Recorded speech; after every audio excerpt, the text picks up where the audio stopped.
Hi guys, hope you're all okay. Mr. Green again, back to read the next part of our story of the BFG. So last time we read, last week, we saw the BFG showing Sophie all those horrible, nasty, big human being eating giants that live in giant country around his cave.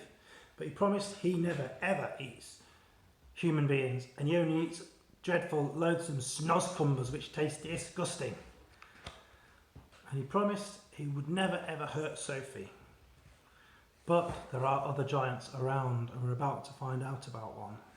Because suddenly, a tremendous thumping noise came from outside the cave, and a voice like thunder shouted out, "Runt! Is you in there, Runt? I's hearing you jabbling.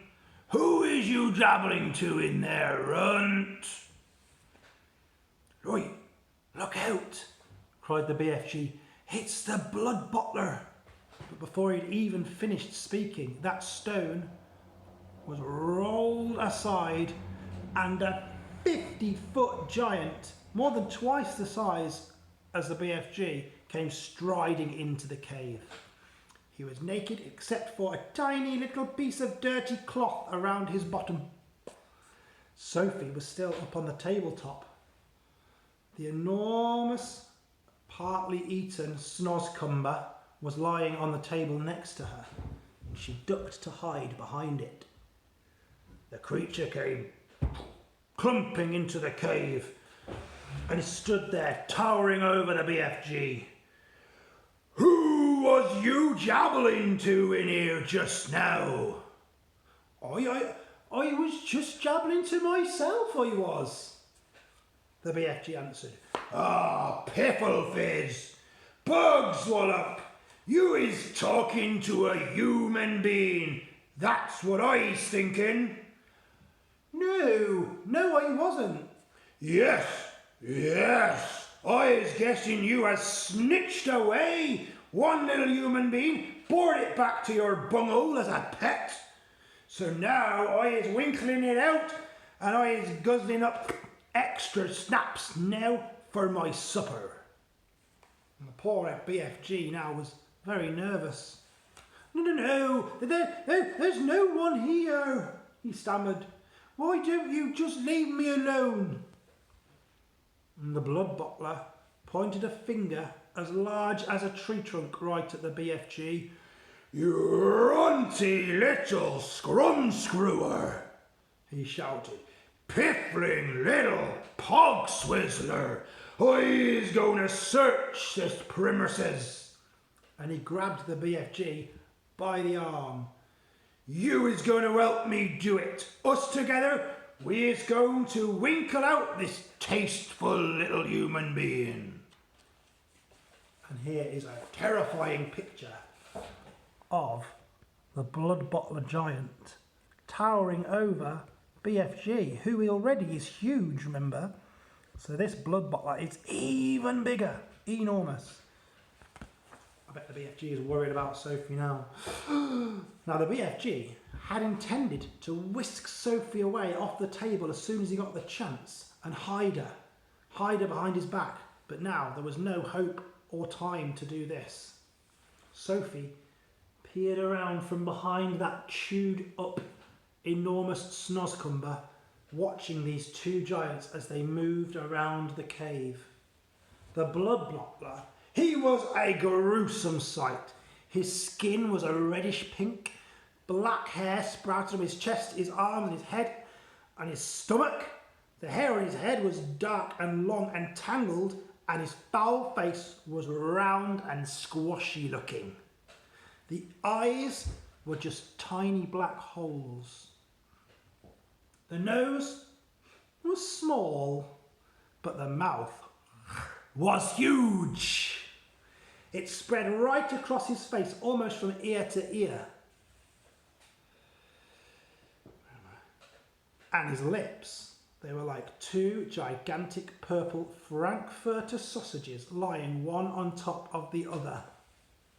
Craggy yellow teeth stuck out between the two purple Frankfurter lips, and rivers of spit poured down over his chin. It was not the least difficult to believe that this ghastly brute ate men, women and children every single night. Now the blood bottler was still holding on to the BFG by the arm and examining these rows and rows of bottles on the wall. "You and your peddling bottles," he shouted. "What is you putting in those bottles?" Oh, nothing that would interest you, the BFG answered. You's only interested in guzzling up human beings. "Oh, you's as dotty as a dog swaggler," cried the blood bottler. And soon the blood bottler would be coming back, Sophie told herself. He was bound to search round the tabletop, but she couldn't possibly jump off the table. It was 12 feet high. She'd break her leg. The snoscumber, although it was as thick as a pram, was not going to hide her if the blood bottler had picked it up. So she examined the chewed off end of this horrible snoscumber that was in front of her. It had large seeds hidden in the middle. Each one was as big as an actual melon, and they were stuck into the soft, slimy stuff, and taking care to stay out of sight of the two giants. Sophie started to scoop out with her hands these seeds, and it left a hole inside the giant snoscumber, large enough for her to crouch inside. So she rolled herself up into a ball and crawled into it. It was wet and it was slimy, but it was a hiding place. What did it matter if it was going to save her from being eaten? So she's hiding inside the snoscumber. Suddenly, the blood bottler grabbed that half-eaten snoscumber in his hands. The BFG stared at the bare table, thinking, "Sophie, where is you? You cannot possibly be jumping off that table, so where's you hiding, Sophie?" "So this here is the filthsome, rotsome glubbage that you is eating, eh?" boomed the blood bottler, holding up now the partly eaten snoscumber with Sophie hiding inside it. "You must be cockles to be guzzling up such rubble squash." And for a moment, the blood bottler seemed to have forgotten about his search for Sophie. The BFG decided to lead him off the track. "That is the scrumptious, scrum-dilly-umptious snoscumber that you have there. I is guzzling that every single night and day. You's never tried a snoscumber then, blood bottler?" "No, human beings is tastier," the blood bottler said. "No, you's talking tummy rot," the BFG said, growing braver by the second. He was thinking that if only he could get the blood bottler to take a bite of the repulsive vegetable, then the sheer foulness of that flavour would send him out of the cave. "I is happy, you know, to let you sample a taste of my snoscumber, but please, when you see how truly glumptious it is, do not be guzzling up the whole thing. Leave a little snidget for my supper, won't you?" Then the blood bottler stared suspiciously at the chewed off end of the snoscumber with his piggy eyes. Now Sophie, remember, is crouching inside the end, starting now to tremble all over. "You's not switch fiddling me, is you?" said the blood bottler. "Oh, never," said the BFG passionately. "Please, take a bite. I'm positive you will be shouting to me, 'Oh, how scrumdiddlyumptious this is!'" The BFG could see that the greedy old blood bottler's mouth was beginning to water even more now at the prospect of some extra food to eat. "You know, vegetables is very good for you, blood bottler. It's not wholesome to always be eating meaty things, you know." Oh, just this once," the blood bottler said. I's going to taste these rotsome eats of yours, but I is warning you. If this is filthsome, I is going to be smashing it over your sludgy little head. And he picked up that snodcumber in his hand, raising it on its long journey to his mouth. And this is really high, remember, 50 feet in the air for little Sophie. Sophie wanted to scream out, "Don't!" But that would have been an even more certain death for her. So she crouched among the slimy seeds. She felt herself being lifted high, high, up into the air. And suddenly, there was a crunch as Blood Butler bit into the huge hunk of Snozcumber. And Sophie saw his big, giant yellow teeth clamping together just a few inches from her head. And then there was darkness. She was inside his mouth. She caught a whiff of his evil-smelling breath. It stank of bad meat, and she waited for the teeth to go crunch again. She prayed that she would be killed quickly and not suffer. Roared the Blood Butler.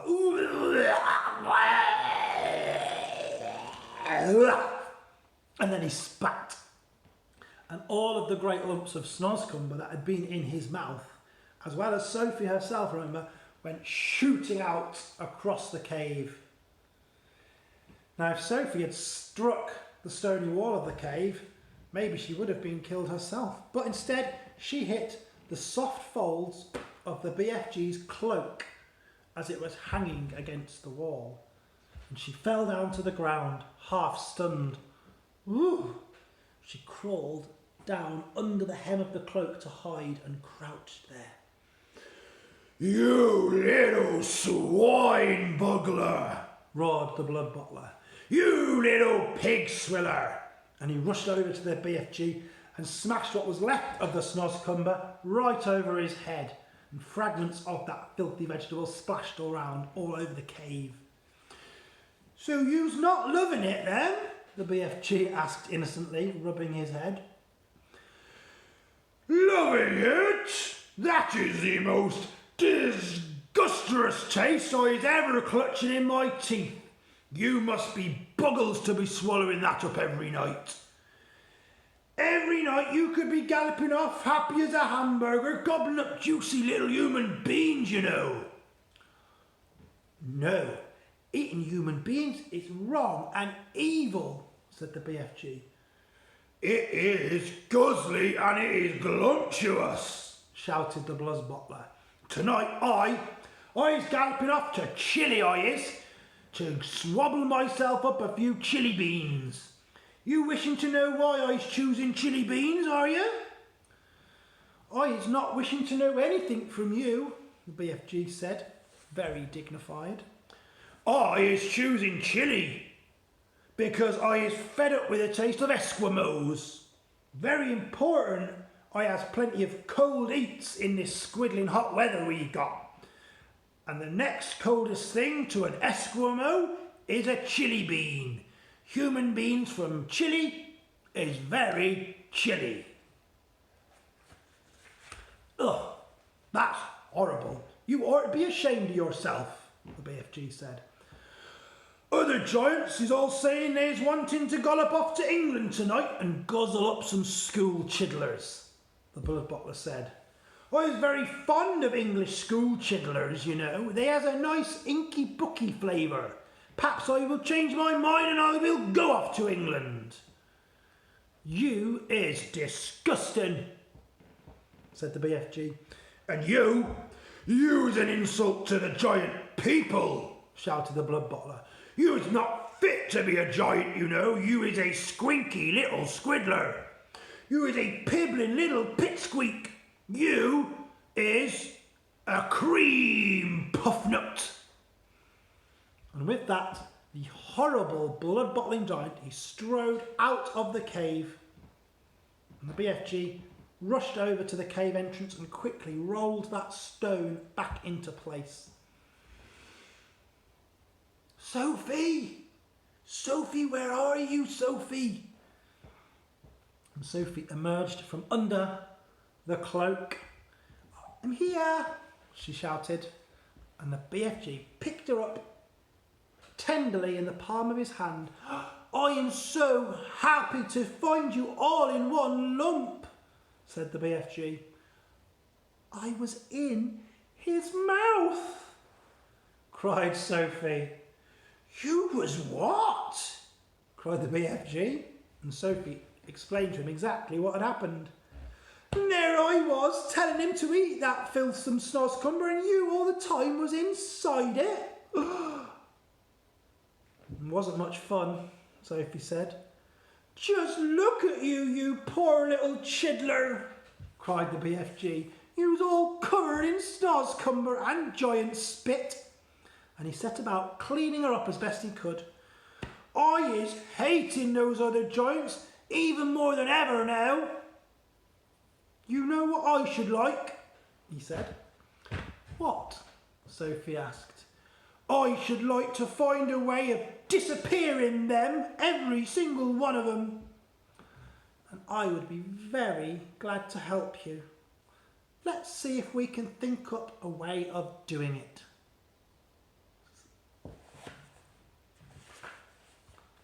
And there is a lovely picture of the BFG talking to Sophie after she was in the blood bottler's mouth. She's all mucky, so he's got to clean her up. But they've got to come up with a plan to get rid of those horrible, loathsome giants that go around gobbling up human beings. And then tomorrow we'll find out how they go about that and what ideas they come up with. The next chapter is going to be a good one. So I will see you next time for another part of the BFG. Until then, take care, look after yourselves, and have fun. Bye.